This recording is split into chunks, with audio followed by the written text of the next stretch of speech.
سوال یہ ہے کہ خدا نے نجات کی نشانی کے طور پر سانپ ہی کو کیوں منتخب کیا؟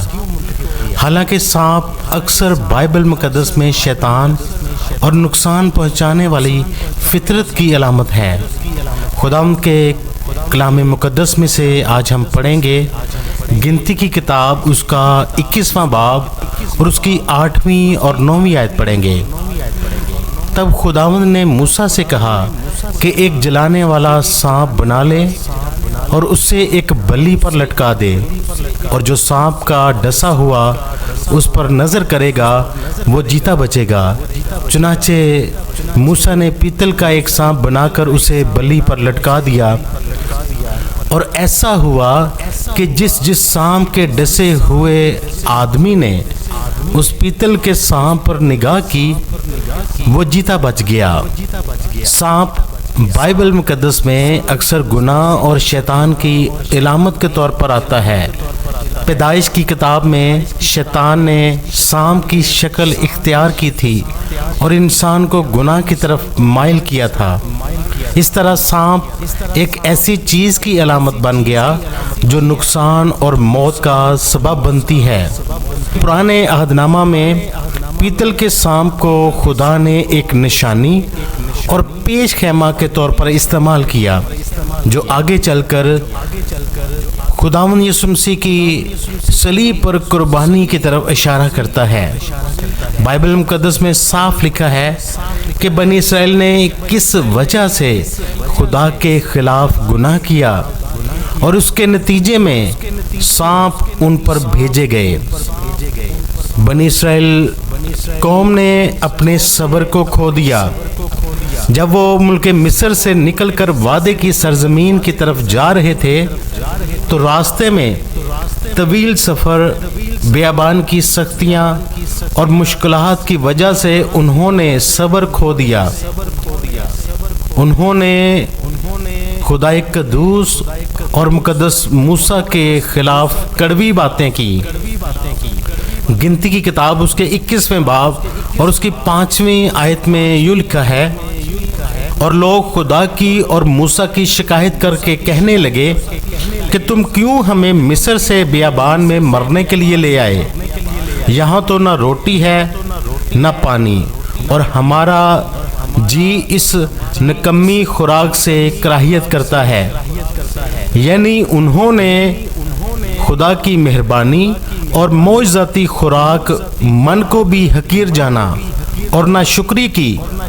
سانپ بھیجنے کا مطلب یہ تھا کہ ان کی شکایت، ناشکری اور خدا کے خلاف بغاوت کی سزا آئی۔ ناشکری خدا کے حضور بڑا گناہ ہے۔ خدا کی برکتوں کو حقیر جاننا ناشکری ہے۔ جب ہم خدا کے خلاف کڑوی باتیں کرتے ہیں تو ہم اس کی حضوری سے دور ہو جاتے ہیں، لیکن اگر توبہ کریں تو وہ نجات دینے والا بھی ہے۔ جیسا کہ مقدس بزرگ موسیٰ نے پیتل کا سانپ بنایا اور انہوں نے پیتل کے سانپ کو بلی پر دیکھ کر جسمانی طور پر زندگی پائی۔ سانپ اس زہر اور گناہ کی علامت تھا جس نے بنی اسرائیل کو کاٹ لیا تھا۔ جس طرح سانپ کے ڈسنے سے جسم میں زہر پھیل جاتا ہے، اسی طرح گناہ انسان کی روح میں موت لاتا ہے۔ خدا نے سانپ کو چنا تاکہ وہ بنی اسرائیل کو دکھائے کہ ان کے گناہ کی سزا ان پر آئی ہے۔ خدا نے یہی ظاہر کیا کہ جس چیز سے نقصان ہو رہا ہے اسی چیز کی صورت میں ایک نشانی بنائی جائے تاکہ وہ لوگ ایمان سے دیکھ کر بچ جائیں۔ مطلب یہ ہے کہ صرف خدا ہی نقصان کو نجات میں بدل سکتا ہے۔ سانپ اصل میں نقصان دینے والا ہے۔ یہ دکھاتا ہے کہ خدا سب سے برے اور نقصان دہ چیز کو بھی اپنی قدرت سے نجات کی علامت بنا سکتا ہے۔ جب بنی اسرائیل نے خدا کے خلاف شکایت کی اور اس کی دی ہوئی خوراک من کو بھی بیزاری سے رد کیا تو خدا ناراض ہوا اور ان پر زہریلے سانپ بھیجے، سانپ کے ڈسنے سے بہت سے لوگ مرنے لگے۔ پھر انہوں نے مقدس موسیٰ سے کہا، ہم نے خدا اور تیرے خلاف گناہ کیا ہے، ہمارے لیے دعا کر۔ خدا نے رحم کیا اور مقدس موسیٰ کو حکم دیا کہ ایک پیتل کا سانپ بنا کر بلی پر ٹانگ دے۔ جو کوئی سانپ کے ڈسے جانے کے بعد اس پیتل کے سانپ کو دیکھتا وہ زندہ بچ جاتا۔ اب سوال یہ ہے کہ خدا نے سانپ ہی کیوں چنا؟ سانپ نقصان اور گناہ کی علامت تھا، کیونکہ سانپ ڈس کر نقصان دے رہا تھا۔ خدا نے اسی چیز کو نجات کی علامت بنایا تاکہ لوگ سمجھیں کہ گناہ اور موت پر بھی خدا ہی قابو رکھتا ہے۔ جیسے بنی اسرائیل نے سانپ کو دیکھ کر زندگی پائی، ایسے ہی آج ہم صلیب پر خداوند یسوع مسیح کو دیکھ کر ایمان سے ہمیشہ کی زندگی پاتے ہیں۔ خداوند کے کلام پاک میں لکھا ہے، جو گناہ سے ناواقف تھا اس کو ہمارے لیے گناہ ٹھہرایا تاکہ ہم اس میں ہو کر خدا کی راست بازی بن جائیں۔ پس جس نے بھی پیتل کے سانپ کو ایمان کی نگاہ سے دیکھا وہ شفا پا گیا اور جسمانی طور پر بچ گیا۔ جو کوئی بھی خداوند یسوع مسیح کی صلیب کو ایمان کے ساتھ دیکھتا ہے وہ ہمیشہ کے لیے بچ جاتا ہے۔ یہ کوئی جادو نہیں تھا بلکہ ایمان کا عمل تھا۔ خدا نے کہا تھا جو دیکھے گا وہ بچ جائے گا۔ اسی طرح نئے عہد نامہ میں خداوند یسوع مسیح نے فرمایا، اور جس طرح موسیٰ نے سانپ کو بیابان میں اونچے پر چڑھایا، اسی طرح ضرور ہے کہ ابن آدم بھی اونچے پر چڑھایا جائے تاکہ جو کوئی ایمان لائے اس میں ہمیشہ کی زندگی پائے۔ پیتل کا سانپ صرف علامت تھا، اصل نجات اور شفا یابی خدا کی طرف سے ہے۔ سانپ دیکھنے سے صرف جسمانی موت سے بچت ہوئی، خدا یسوع مسیح کی صلیبی موت اور اس پر ایمان لانے سے ہمیں ہمیشہ کی زندگی ملتی ہے۔ بنی اسرائیل نے شکایت اور ناشکری کا گناہ کیا، خدا نے انہیں سانپوں کے ذریعے سزا دی۔ پھر رحم کرتے ہوئے خدا نے کہا جو پیتل کے سانپ کو دیکھے گا وہ بچ جائے گا۔ یہ واقعہ ہمیں سکھاتا ہے کہ اصل نجات خدا پر ایمان لانے سے ملتی ہے۔ خدا نے سانپ کو نجات کی نشانی بنایا تاکہ بنی اسرائیل کو سمجھائے کہ ایمان سے دیکھنا اور خدا پر بھروسہ کرنا ہی اصل زندگی ہے۔ اس سے یہ سبق ملتا ہے کہ خدا کی ہدایات پر ایمان رکھنے سے ہی نجات ملتی ہے، چاہے وہ کوئی بھی علامت یا کوئی نشانی یا کوئی چیز کیوں نہ ہو۔ بائبل مقدس میں کئی ایسی مثالیں ہیں جہاں خدا نے کسی چیز کو سزا کے ساتھ ساتھ نجات کی علامت بنایا۔ یہاں ہم کچھ مثالیں بائبل مقدس میں سے دیکھتے ہیں۔ جب ہم خروج کی کتاب اس کے 12ویں باب کو پڑھیں تو وہاں پر بنی اسرائیل قوم جب مصر میں غلام تھے، خدا نے آخری بلا بھیجی کہ ہر پہلوٹا بیٹا مر جائے گا، لیکن خدا نے بنی اسرائیل قوم کو حکم دیا کہ ایک بے عیب برا ذبح کرو، اس کا خون اپنے گھروں کے دروازوں اور چوکھٹوں پر لگاؤ۔ جب موت کا فرشتہ گزرے گا اور اس خون کو دیکھے گا تو تمہارے گھروں کو چھوڑ دے گا اور تم محفوظ رہو گے۔ یہاں ہم دیکھتے ہیں کہ سزا ہر پہلوٹے کی موت ہے، لیکن خدا نے خون کے ذریعے نجات کا راستہ دیا۔ یہ واقعہ صلیب پر خدا یسوع مسیح کی قربانی کی طرف اشارہ کرتا ہے، کیونکہ اس کا خون ہمیں گناہ اور ابدی موت سے بچاتا ہے۔ مقدس بزرگ نوح کے زمانہ میں جب ہم خداوند کے کلام پاک میں سے پیدائش کی کتاب اس کے 6 باب سے 9 باب تک پڑھیں تو وہاں پر لکھا ہے کہ اس زمانے کے لوگ خدا کے خلاف گناہ اور بدی میں بڑھ گئے تھے۔ خدا نے فرمایا تھا کہ زمین پر طوفان کے سبب سے خدا سب کو ہلاک کر دے گا۔ لیکن مقدس بزرگ نوح کو جو کہ خدا کا تابع دار تھا، اس لیے خدا نے اسے حکم دیا کہ ایک کشتی بنائے۔ جو کوئی اس کشتی میں داخل ہوا وہ بچ گیا، اور جو باہر رہا وہ طوفان میں ہلاک ہو گیا۔ ہم دیکھتے ہیں کہ پانی ہمارے لیے نہایت ضروری ہے، اور ہم پانی کے بغیر زندہ نہیں رہ سکتے، اور ہم دیکھتے ہیں کہ اسی پانی کے سبب سے خدا نے اس زمانے کے لوگوں کو ہلاک کیا۔ ہر بار اصول ایک ہی ہے، گناہ سزا لاتا ہے، لیکن خدا ایمان کے ذریعے نجات کا راستہ دیتا ہے۔ ایک اور مثال میں جب ہم خداوند کے کلام پاک میں سے پیدائشی کی کتاب اس کے 41ویں باب سے 47ویں باب تک مطالعہ کریں تو وہاں پر ہمیں مقدس یوسف کا واقعہ ملتا ہے۔ ملک مصر میں اور ساری دنیا میں 7 سال کا بڑا قحط تھا۔ خدا نے پہلے ہی مقدس یوسف کو استعمال کیا کہ وہ اناج جمع کرے۔ جب قحط آیا تو جو بھی مقدس یوسف کے پاس آیا اس نے اناج لیا اور وہ بچ گیا۔ ہم دیکھتے ہیں کہ قحط موت اور بھوک کی علامت ہے، اور ہم دیکھتے ہیں کہ مقدس یوسف کے پاس جو کوئی بھی اناج لینے کے لیے آیا وہ بچ گیا۔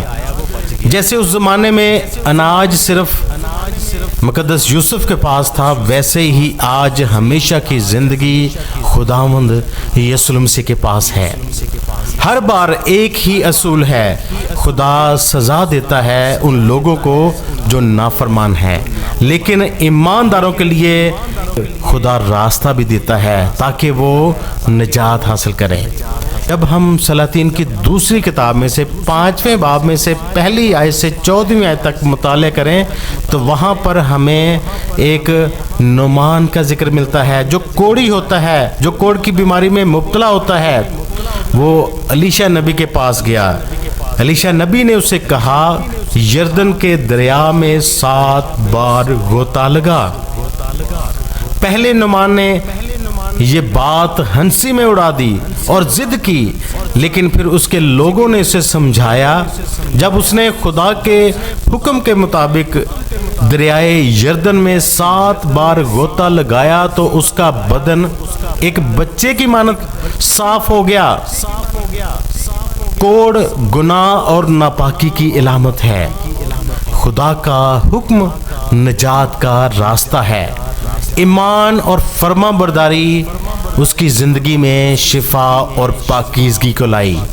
جیسے نعمان نے ایمان سے عمل کیا تو شفا پائی، ویسے ہی جو خداوند یسوع مسیح پر ایمان لاتا ہے وہ گناہ سے پاک ہو کر ہمیشہ کی زندگی کو حاصل کرتا ہے۔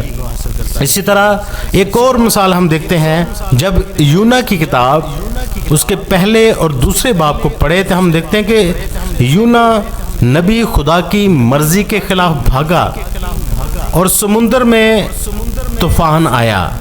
ملاحوں نے یونا نبی کو سمندر میں پھینک دیا تو طوفان تھم گیا۔ خدا نے ایک بڑی مچھلی بھیجی جس نے یونا نبی کو نگل لیا۔ یونا 3 دن اور 3 رات مچھلی کے پیٹ میں رہا، پھر خدا نے اسے بچایا اور مچھلی نے اسے خشکی پر اگل دیا۔ یونا نبی کا سمندر میں ڈوبنا موت اور سزا کی علامت ہے۔ مچھلی کا پیٹ قبر یا قید کی تصویر ہے۔ مقدس یونا نبی کا بچ جانا نجات اور دوبارہ زندگی کی علامت ہے۔ یہ واقعہ خدا یسوع مسیح کی طرف اشارہ کرتا ہے، کیونکہ خداوند یسوع مسیح نے فرمایا، جب ہم مقدس متی کی انجیل اس کے 12ویں باب اور اس کی 40ویں آیت پڑھے تو لکھا ہے، کیونکہ جیسے یونا 3 رات دن مچھلی کے پیٹ میں رہا، ویسے ہی ابن آدم 3 رات دن زمین کے اندر رہے گا۔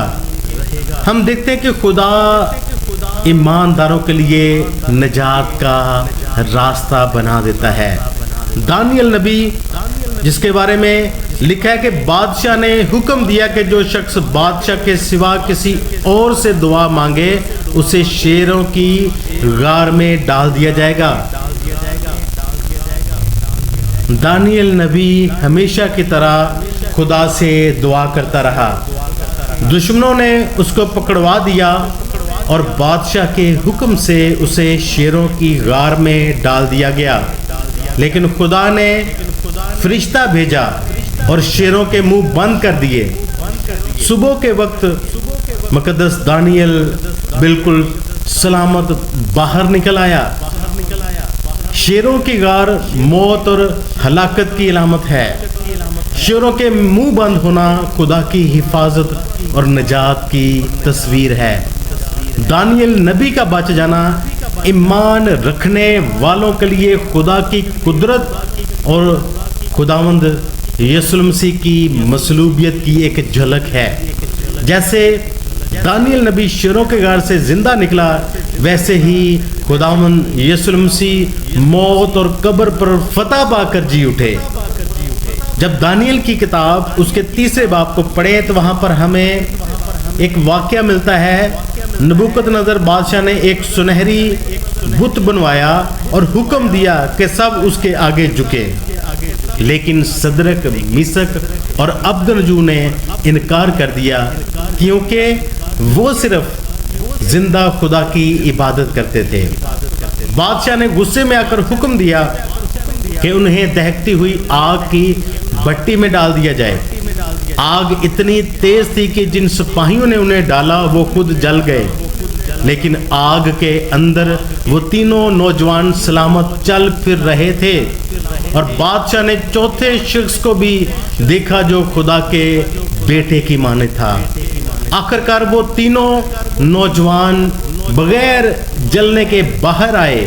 ان کے کپڑوں پر آگ کی بو تک نہیں تھی۔ آگ کی بھٹی آزمائش اور موت کی تصویر ہے۔ تینوں نوجوانوں کا بچنا ایمان اور خدا کی حفاظت کی تصویر ہے۔ چوتھے شخص کی موجودگی خداوند یسوع مسیح کی پیشگی جھلک جو ہمارے ساتھ آگ میں بھی ہوتا ہے۔ جیسے خدا نے انہیں آگ سے بچایا، ویسے ہی خداوند یسوع مسیح کی مصلوبیت سے ہمیں ہمیشہ کی زندگی کی امید ملتی ہے۔ پیارے عزیزو، یہ تمام واقعات ایک ہی بات سکھاتی ہیں، گناہ کی سزا لازمی ہے، مگر خدا محبت میں نجات کا راستہ دیتا ہے۔ وہ راستہ انسان کی کوشش یا نیکی سے نہیں، بلکہ ایمان کے ذریعے خداوند یسوع مسیح میں ہے۔ جیسے مقدس بزرگ نوح کی کشتی، فسا کے برے کا خون، پیتل کا سانپ بلی پر نجات کے نشانات تھے، ویسے ہی آج ہماری نجات صرف اور صرف خداوند یسوع مسیح میں ہے۔ لہٰذا ہمیں چاہیے کہ ہم اپنے گناہوں سے توبہ کریں، ایمان سے خداوند یسوع مسیح کو قبول کریں اور دوسروں کو بھی نجات کی خوشخبری سنائیں۔ میرے عزیزو، ان تمام واقعات سے ہمیں ایک ہی سبق ملتا ہے، اور وہ یہ ہے کہ جو ایماندار ہیں ان کے لیے خدا راستہ مہیا کرتا ہے تاکہ وہ بچ جائیں، لیکن جو نافرمان ہیں، لیکن جو خدا کے ناشکرے ہیں، لیکن جو خدا کے خلاف بڑبڑاتے ہیں، ان کی سزا موت ہے۔ ایک ہی چیز ہمارے لیے فائدہ مند ہو سکتی ہے اور وہی چیز ہمارے لیے نقصان دہ ہو سکتی ہے، لیکن چناؤ ہم نے کرنا ہے۔ میرے عزیزو، آج چناؤ کا وقت ہے۔ اگر ہم خدا کی پیروی کرتے ہیں، اگر ہم خدا کی بندگی کرتے ہیں، اگر ہم ہمیشہ خدا کے تابع دار، فرما بردار رہتے ہیں، تو وہ چیز کوئی بھی ہو وہ ہمارے نقصان کو نفع میں تبدیل کرنے کی قدرت رکھتا ہے۔ آخر میں ہم دعا کریں گے۔ آئے آسمانی باپ، ہم تیرا شکر ادا کرتے ہیں کہ تو نے اپنے پاک کلام کے وسیلہ سے ہمیں بار بار یاد دلایا کہ گناہ کی سزا لازمی ہے، مگر تو اپنی رحمت میں ہمیشہ نجات کا راستہ مہیا کرتا ہے۔ جیسے تو نے مقدس نوح کو کشتی میں بچایا، اسرائیل کو برہ کے خون سے بچایا اور بیابان میں پیتل کے سانپ کے وسیلہ سے شفا بخشی، ویسے ہی تو نے ہمیں اپنے بیٹے خداوند یسوع مسیح کے خون کے وسیلہ سے ابدی نجات بخشی۔ اے خداوند، ہم اپنے گناہوں کا اقرار کرتے ہیں اور شکر کرتے ہیں کہ صلیب پر بہایا گیا خداوند یسوع مسیح کا خون ہمیں پاک کرتا ہے۔ ہماری زندگیوں کو اپنے کلام کے مطابق بنا تاکہ ہم تیرے گواہ بن سکیں اور دوسروں کو بھی نجات کا راستہ دکھا سکیں۔ اے خداوند، ہمارے ایمان کو مضبوط کر، ہمیں گناہ اور آزمائشوں سے بچا اور اپنے پاک روح سے بھر دے تاکہ ہم تیرے راستوں پر چلیں۔ یہ دعا ہم اپنے نجات دہندہ خداوند یسوع مسیح کے القادر نام میں مانگتے ہیں، آمین۔